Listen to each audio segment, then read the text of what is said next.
नमस्कार मित्रों, कौन होगा जो कृपा की चाहत नहीं रखता होगा।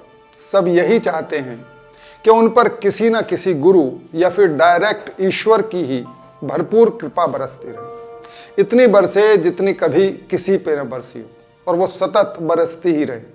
कृपा का जिक्र आते ही आजकल एक फ्रॉड संत निर्मल बाबा का स्मरण हो आता है, जो समोसे और जलेबी के माध्यम से अपने भक्तों पर कृपा बरसाने का पाखंड करते थे। वो अपने प्रवचनों में सबको पर्स खोलकर बैठने को कहता था और उसका कहना था कि ऐसा करने से उन भक्तों के पर्स हमेशा पैसे से भरे रहेंगे। लेकिन अब न उनकी कृपा का कहीं जिक्र होता है और न ही स्वयं निर्मल बाबा का ही।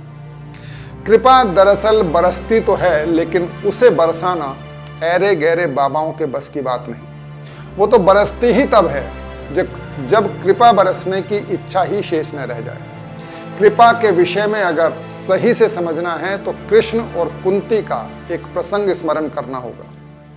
जब कुंती ने कृष्ण से कहा था कि अगर आप मुझे कुछ देना ही चाहते हैं तो दुख दीजिए, क्योंकि दुख से उपजे संघर्षों के बाद जो उस पर विजय पाने का सुख मिलता है वही सच्चा सुख है। उस अवस्था में निरंतर आपकी याद भी बनी रहती है और उस सुख का शाश्वत बने रहना ही असल सुख है।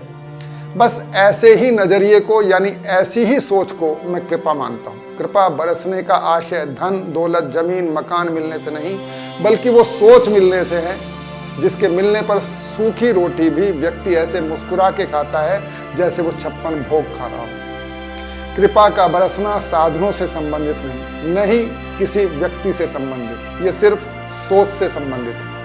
बगैर मनचाहे साधन के और बगैर किसी मनचाहे व्यक्ति के साथ के भी अगर आप खुश रह पाते हो तो समझो आप पर कृपा बरस रही है। और साधनों के होने के बाद भी आप परेशान हैं तो आप अभागे हैं, यानी कृपा से आपका दूर दूर तक का कोई संबंध नहीं। अब सवाल उठता है कि कृपा मिले कैसे, और जवाब ये है कि ऐसा सवाल भी जब तक मन में रहेगा कि कृपा मिले कैसे, तब तक कृपा आपसे कोसों दूर रहेगी। कुछ भी मिलने का ख्याल जब तक रहेगा, कृपा तब तक अटकी ही रहेगी। यानी कृपा मिलने का ख्याल भी दिल से निकल जाए, तब उसकी वास्तविक कृपा बरसना प्रारंभ होती है। आज इतना ही। नमस्कार।